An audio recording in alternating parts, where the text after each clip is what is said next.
दोस्तों, हमारे चैनल दर्पण ज्ञान सागर में आप सभी का स्वागत है। मित्रों, एक बार माता पार्वती ने भगवान शिव से पूछा, प्रभु पिंडदान कहाँ पर करना चाहिए और किस पाप की वजह से गाय गंदगी खाने लगी।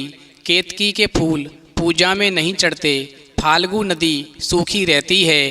फिर भगवान शिव कहते हैं, पार्वती मैं तुम्हें एक छोटी सी कहानी सुनाता हूँ, फिर उस कहानी में तुम्हें तुम्हारे सभी प्रश्नों के उत्तर मिल जाएंगे और तुम्हारा मन पूरी तरह से संतुष्ट हो जाएगा। इसलिए कहानी को पूरा और मन से सुनना। तो मित्रों, कहानी शुरू करने से पहले मेरा आप सभी से अनुरोध है कि आप हमारी कहानी में खो जाएं। उससे पहले हमारे चैनल को सब्सक्राइब करके बेल आइकन अवश्य दबा लें, जिससे हमारी हर वीडियो का नोटिफिकेशन सबसे पहले आप तक पहुंच सके और आप हमारी हर वीडियो से प्राप्त ज्ञान का अपने जीवन में लाभ उठा सकें। तो आइए कहानी शुरू करते हैं। भगवान शिव कहते हैं, पार्वती ब्रह्मा जी जब सृष्टि की रचना कर रहे थे, उस समय उनसे असुर कुल में गया नामक असुर की रचना हो गई। गया असुरों के संतान रूप में पैदा नहीं हुआ था, इसलिए उसमें आसुरी प्रवृत्ति नहीं थी। वो देवताओं का सम्मान और आराधना करता था। उसके मन में एक खटका था। वो हमेशा सोचा करता था कि भले ही वो संत प्रवृत्ति का है, लेकिन असुर कुल में पैदा होने के कारण उसे कभी सम्मान नहीं मिलेगा। इसलिए क्यों न अच्छे कर्म करके इतना पुण्य अर्जित किया जाए ताकि उसे स्वर्ग मिल सके। भगवान शिव कहते हैं, पार्वती इस प्रकार गयासुर ने कठोर तप से भगवान श्री विष्णु को प्रसन्न किया। वहीं भगवान विष्णु ने उससे वरदान मांगने को कहा, तो गयासुर ने मांगा कि आप मेरे शरीर में वास करें और जो मुझे देखे उसके सारे पाप नष्ट हो जाएं, वो जीव पुण्यात्मा हो जाए और उसे स्वर्ग में स्थान मिले। इस प्रकार भगवान विष्णु से वरदान पाकर गयासुर जो था घूम घूम कर लोगों के पाप दूर करने लगा। जो भी उसे देख लेता था उसके सारे पाप नष्ट हो जाते थे और वो स्वर्ग का अधिकारी हो जाता था। भगवान शिव कहते हैं, पार्वती इस प्रकार जब पापियों के पाप नष्ट होने लगे, वो स्वर्ग के अधिकारी होने लगे, तो यमराज की व्यवस्था गड़बड़ा गई। कोई घोर पापी भी कभी गयासुर के दर्शन कर लेता तो उसके पाप नष्ट हो जाते। वहीं यमराज उसे नरक में भेजने की तैयारी करते तो वो गयासुर के दर्शन के प्रभाव से स्वर्ग मांगने लगता। वहीं यमराज को हिसाब रखने में संकट हो गया।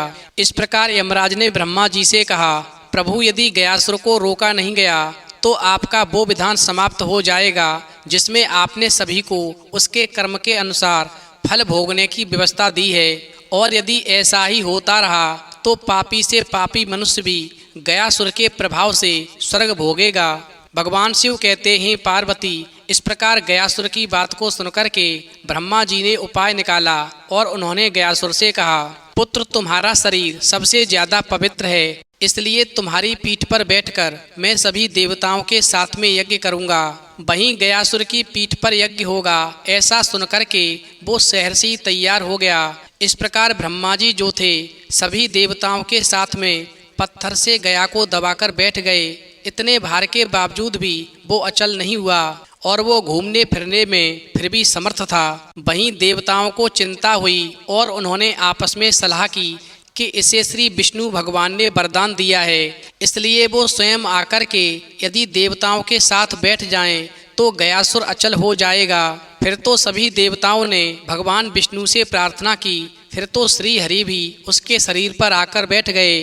इस प्रकार भगवान विष्णु को सभी देवताओं के साथ में अपने शरीर पर बैठा देख कर के गयासुर कहने लगा कि आप सब और मेरे आराध्य भगवान विष्णु की मर्यादा के लिए अब मैं अचल हो रहा हूँ और घूम घूम कर लोगों के पाप हरने का कार्य बंद कर दूंगा। लेकिन मुझे चूंकि श्री भगवान विष्णु का आशीर्वाद मिला है, इसलिए वो व्यर्थ नहीं जा सकता। इसलिए श्री हरि आप मुझे पत्थर की शिला बना दें और यहीं स्थापित कर दें। इस प्रकार भगवान विष्णु उस गयासुर की भावना से बड़े ही आनंदित हुए। फिर उन्होंने कहा, गया अगर तुम्हारी कोई और इच्छा हो तो मुझसे वरदान के रूप में मांग लो। वहीं गया ने कहा, हे नारायण मेरी इच्छा है कि आप सभी देवताओं के साथ में अप्रत्यक्ष रूप से इसी शिला पर विराजमान रहें और ये स्थान मेरी मृत्यु के बाद में धार्मिक अनुष्ठानों के लिए एक तीर्थ स्थल बन जाए। वहीं भगवान विष्णु ने कहा, पुत्र गया तुम धन्य हो, तुमने लोगों के जीवित अवस्था में भी कल्याण का वरदान मांगा और मृत्यु के बाद भी मृत आत्माओं के कल्याण के लिए वरदान मांग रहे हो। तुम्हारी इस कल्याणकारी भावना से हम सब बंध गए हैं। इस प्रकार भगवान विष्णु ने गया को आशीर्वाद दिया और कहा, गया तुम्हें जिस स्थान पर स्थापित किया गया है वहाँ पर पितरों के श्राद्ध तर्पण आदि करने से मृत आत्माओं को पीड़ा से मुक्ति मिलेगी और इस क्षेत्र का नाम गयासुर के अर्धभाग गया नाम से तीर्थ रूप में विख्यात होगा और मैं स्वयं यहाँ आकर के विराजमान रहूँगा। इस प्रकार से इस गया रूपी तीर्थ से समस्त मानव जाति का कल्याण होगा। भगवान शिव कहते हैं, पार्वती, इस प्रकार भगवान श्री हरि ने अपने पैर का चिन्ह वहाँ पर स्थापित किया। मित्रों, आपने देखा भी होगा कि भगवान विष्णु ने अपने पैर का चिन्ह जो स्थापित किया है वो आज भी वहाँ पर मंदिर में दर्शनीय है। और गया विधि के अनुसार श्राद्ध फाल्गु नदी के तट पर विष्णु पद मंदिर में व अक्षय वट के नीचे किया जाता है और इस स्थान पर श्राद्ध करने से पितरों का कल्याण होता है। भगवान शिव कहते हैं, पार्वती, सबसे पहले सतयुग में ब्रह्मा जी ने यहाँ पर पिंडदान किया था और भगवान श्री राम ने महाराज दशरथ का पिंडदान भी इसी स्थान पर किया था। मित्रों, महाभारत में वन पर्व में भीष्म पितामह और पांडवों की गया यात्रा का भी उल्लेख मिलता है। इस प्रकार जो भी लोग गया में जाकर के अपने पितरों का श्राद्ध विष्णु पद मंदिर में या अक्षय वट के नीचे करते हैं तो ऐसा करने से उनके पितरों का कल्याण होता है और फिर पितर उनको आशीर्वाद देते हैं जिससे घर में सुख शांति बनी रहती है। अब बात आती है कि गया में फाल्गु नदी प्राय सूखी क्यों रहती है, तो समझ लो भगवान श्री राम अपनी पत्नी सीता के साथ में पिता दशरथ का श्राद्ध करने गया धाम पहुँचे। वहीं श्राद्ध कर्म करने के लिए आवश्यक सामग्री लेने के लिए भगवान श्री राम जब चले गए, जब तक राजा दशरथ की आत्मा ने पिंडदान मांग लिया, वहीं फाल्गु नदी के तट पर अकेली बैठी सीता जी अत्यंत असमंजस में पड़ गईं। वहीं सीता जी ने फाल्गु नदी, गाय, वटवृक्ष और केतकी के फूल को साक्षी मानकर महाराज दशरथ को पिंडदान कर दिया।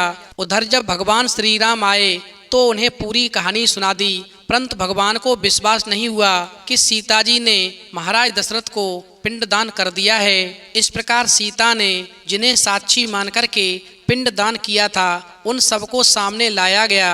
वहीं फाल्गु नदी, गाय और केतकी के फूल ने झूठ बोल दिया, परंतु अक्षय वट ने सत्यवादिता का परिचय देते हुए सीता की लाज रखी। वहीं इस बात से क्रोधित होकर के सीता जी ने फाल्गु नदी को श्राप दे दिया कि तुम सदा सूखी रहोगी, जबकि गाय को मेला खाने का श्राप दिया। वहीं केतकी के फूल को पितृ पूजन में निषेध बता दिया और वट वृक्ष पर प्रसन्न होकर सीता जी ने उसे सदा दूसरों को छाया प्रदान करने व लंबी आयु का वरदान दिया। इस प्रकार उसी समय से फाल्गु नदी हमेशा सूखी रहती है, जबकि वट वृक्ष जो है अभी भी तीर्थयात्रियों को छाया प्रदान करता है। तो मित्रों, आज भी फाल्गु तट पर स्थित सीता कुंड में बालू का पिंडदान करने की क्रिया संपन्न होती है, परंपरा चली आ रही है। तो मित्रों, यदि पितरों का पिंडदान करें तो हमेशा फाल्गु नदी के तट पर जाकर विष्णु पद मंदिर में या अक्षय वट के नीचे ही करें, जिससे पितरों का कल्याण निश्चित होता है और फिर पितर खुश होकर के आपके घर में सुख समृद्धि लाते हैं। तो मित्रों, यदि आज की जानकारी आपको अच्छी लगी हो तो प्लीज़ आप हमारे चैनल को सब्सक्राइब करें और भगवान शिव और पार्वती के लिए एक लाइक करना बिल्कुल न भूलें।